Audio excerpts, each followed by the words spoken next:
ba avu he ale ta rite na tara tu na chota Krista mavata matu na suhe imala karuna no pa cha o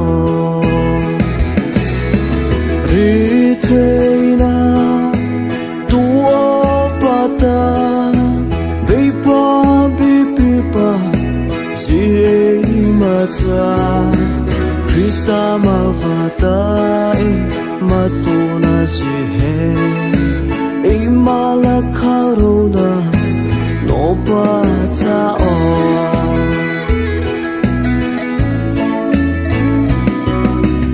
kaza babita manya ata ahurai dazi kau pa mai cha Aritina papai salita krosa pupatana zise ata Ritina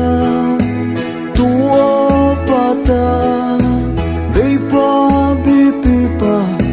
zie mata Krista mavata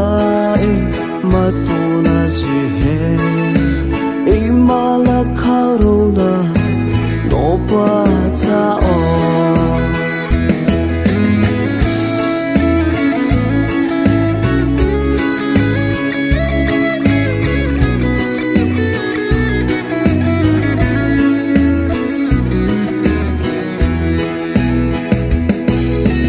Krista ya patu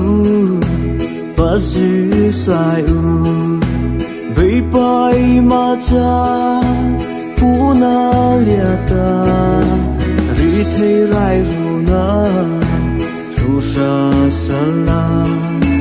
Nau sule pata zulu ma esu Rite